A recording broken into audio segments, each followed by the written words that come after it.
இன்னைக்கு நம்ம demon prince of Momochi ஹவுஸோட லாஸ்ட் எபிசோட் தான் பார்க்க போறோம். இதுல ஃபர்ஸ்ட் சீன்லயே பாத்தீங்கன்னா நம்ம ஹிமாரி ஸ்கூல் ஃப்ரெண்ட்ஸ் கூட பேசிட்டு வந்துட்டு இருக்கா. அவங்க சொல்றாங்க, ஏய் சம்மர் ஃபெஸ்டிவல் வருது, வரியா கோயிலுக்கு? எங்க கூட பக்கத்துல தான் இருக்கு, எங்க வீட்டு பக்கத்துலன்னு கேட்க, அதுவா? இல்ல இல்ல, நான் வந்து அடுத்த வருஷம் வரேன், இந்த வருஷம் எனக்கு ஒரு முக்கியமான வேலை இருக்கு அப்படின்னு சொல்லிட்டு ஹிமாரி வேகமா வீட்டுக்கு ஓடி வரா.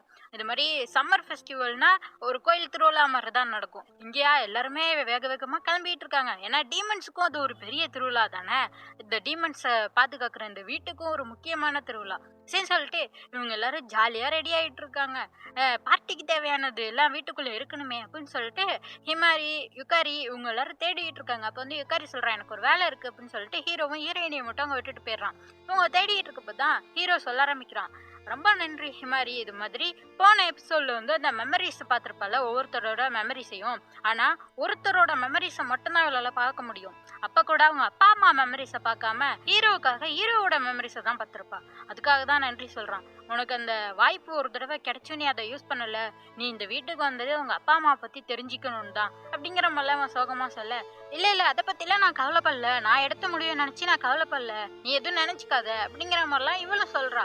அப்பதான் வந்து ஹீரோ சொல்றான், இது மாதிரி உன்ட்ட நான் ஒரு விஷயம் சொல்லணும் அப்படின்னு சொல்லிட்டு. என்னன்னா ஆவோ இந்த வீட்டுக்கு சின்ன பிள்ளைல வந்தானே, அதுக்கப்புறம் பார்த்தா இந்த வீடு முழுக்க நிறைய டீமன்ஸ் இருந்திருக்கு. இவன் வந்து அப்பையில இருந்தே நொய் ஃபார்ம் எடுத்து அந்த டீமன்ஸ் எல்லாம் அழிச்சுக்கிட்டே சுத்திட்டு இருந்திருக்கான். ஆனா இவனுக்கு வந்து ஒரே வருத்தமா இருக்குமா, இப்படியே நம்ம ஃபியூச்சர் இருந்துருமா, இப்படியே நம்ம வாழ்க்கை பேருமா, எதுக்கு நம்ம இப்படி வாழணும் அப்படிங்கிற மாதிரி கவலையோட தான் இருந்திருப்பான். அப்பதான் ஒரு டைரி கிடைச்சிருக்கு. அதை எடுத்து இவன் படிக்க ஆரம்பிச்சிருக்கான். அந்த டைரி வேற யாரும் இல்ல, ஹிமாரியோட அம்மா எழுதி வச்ச டைரி. அவங்க தான் இந்த வீட்டுக்கு வாரிசு. அவங்களுக்கு பார்த்தா இந்த நுயிஃபார்ம் எடுக்கிற சக்தியே இல்லையா, அவங்களால அந்த டீமன்ஸை பாக்குற சக்தி மட்டும்தான் இருக்கான். அதை நினைச்சு அவங்க கவலையா எழுதிருப்பாங்க, என்னால என் குடும்பத்தோட அந்த பாரம்பரியமான சக்தியை வந்து யூஸ் பண்ண முடியல, டீமன்ஸை மட்டும்தான் என்னால பார்க்க முடியுது அப்படிங்கிற மாதிரிலாம் சோகமா எழுதிருப்பாங்க. அப்பா கூட ஒரு நார்மலான ஒரு பையன் வந்து இவங்கள ஏத்துக்கிட்டாங்களாம். இவங்களால டீமன்ஸை பார்க்க முடியுதுன்னு தெரிஞ்சும், இந்த மோமோச்சி ஹவுஸை பத்தி தெரிஞ்சுமே அவங்கள அந்த பையன் வந்து ஏத்துக்கிட்டானா. அப்புறம் அவங்க ரெண்டு பேருமே அங்க சந்தோஷமா வாழ்ந்துருக்காங்க. இப்படி ஆவை வந்து டெய்லியும் இவங்களோட கதையவே எடுத்து படிச்சுக்கிட்டு இருக்கான், அந்த டைரியில எழுதியிருக்கத. அப்படியே அவங்க வாழ்க்கையில நடந்த சந்தோஷங்கள் எல்லாத்தையுமே எழுதி வச்சிருக்காங்க. அப்பதான் ஹிமாரியும் பிறந்திருக்கா. எங்களுக்கு ஹிமாரின்னு பொண்ணு பிறந்திருக்கா, அவ ரொம்ப அழகா இருக்கா, அவ சிரிக்கிறப்ப அழகா இருக்கும், அதோட அவ சில நேரத்துக்கு ரொம்ப அதிகமாவே அழுவுறா, ஒருவேளை அவ உடம்புலயும் மோமோச்சி ரத்தம் தானே ஓடுது, அதனால அவளாலையும் டீமன்ஸை பார்க்க முடியுதோ என்னவோ, பரவாயில்ல, அப்ப நானும் என் ஹஸ்பண்டும் அவளை எப்போதும் பத்திரமா பார்த்துப்போம் அப்படிங்கிற மாதிரிலாம் அதை எழுதி வச்சிருக்காங்க. இவனுக்கு படிக்கிறப்ப ரொம்ப சந்தோஷமா இருக்கும். ஏன்னா இவனோட அப்பா அம்மா அப்படி ஒண்ணு இவனை பாத்துக்கல அப்படிங்கிற மாதிரி அதை ரொம்ப சந்தோஷமா படிச்சிட்டு இருப்பான். இப்படி நல்லா தான் போயிட்டு இருந்துச்சு. இன்னொரு நாள் அந்த டைரியை அவன் எடுத்து படிக்கிறப்ப பார்த்தா அந்த டைரியில அவங்க என்ன எழுதியிருக்காங்கன்னா, என்னால முடியல, இதுக்கு மேல இந்த வீட்டுல இருக்க முடியல, இந்த வீடு வந்து ரொம்ப அதிகமா இருக்கு, என்னால தாங்க முடியல இது எதையுமே அப்படிங்கிற மாதிரி ஏதோ எழுதியிருக்காங்க. அப்படியே அந்த புக் எப்படி கருப்பாயிட்டு இருக்கு, திடீர்னு கருப்பா நெருப்பேறிய ஆரம்பிச்சிருது. பயந்து போய் அவன் தூக்கி போட்டுறான். உட்காரி தான் அதை அணைச்சு விட்டுருக்கான். அதுல ஏதோ ஈவில் ஸ்பிரிட் இருந்திருக்கு அப்படிங்கிற மாதிரி சொல்றப்பதான் வெளில ரெண்டு ஆவிகள் வராங்க. ஹிமாரியோட அப்பா அம்மா அவங்க வந்துட்டு இந்த ஆவோயை பார்த்துட்டு இதுதான் ஹிமாரின்னு நினைச்சுக்கிட்டு அவங்க சந்தோஷமா பேசுறாங்க. ஹிமாரி நல்லா வளர்ந்துட்ட, நீ வந்து சந்தோஷமா இருக்கணும் தான் எங்களுக்கு ஆசை, உன் வாழ்க்கையில என்ன கஷ்டம் வந்தாலும் சரி, எப்படியும் உனக்கு வந்து சந்தோஷம் கிடைச்சிரும், அமைதியான வாழ்க்கையை நீ வாழுவ அப்படிங்கிற மாதிரிலாம் அவனை அப்படியே பிடிச்சி கொஞ்சிட்டு, இது மாதிரி உன்னை நாங்க ரொம்ப நேசிக்கிறோம் அப்படிங்கிற மாதிரி சொல்லிட்டு மறைஞ்சு போயிருப்பாங்க. அதுக்கடுத்து தான் இவன் பார்த்துட்டு இருப்பான், அந்த ஹிமாரி பொண்ணுக்கும் இவங்க அம்மா மாதிரி இந்த ஆவிகளை மட்டும் பாக்குற சக்தி இருந்தா, அவளால நொய்ஃபார்ம் எடுக்க முடியாம போயிருந்தா என்ன இருக்கும் அப்படின்னு சொல்லிட்டு யுகாரிட்ட கேட்க, அப்பதான் இவன் சொல்றான், இந்த அம்மாவால வந்து நொய்ஃபார்ம் எடுக்க முடியல, அதனால இங்க இருக்க டீமன்ஸ் எல்லாருமே இவங்கள கொன்னுட்டாங்க, அதனால இவங்களும் ஒரு பேய் மாதிரி இதுக்குள்ள சுத்திட்டு இருந்திருக்காங்க, இந்த டைரிக்குள்ள அடப்பட்டு கிடந்திருக்காங்க. அதைத்தான் சொல்றான். அப்படி அந்த ஹிமாரிக்கு எந்த பவரும் இல்லைன்னா அவளும் இது மாதிரிதான் இங்க இருக்க டீமன்ஸால செத்து போய் பேயா சுத்திட்டு இருப்பா அப்படிங்கிற மாதிரி சொன்னோன்னதான் ஆவோ அப்பயே முடிவு எடுத்திருப்பான்.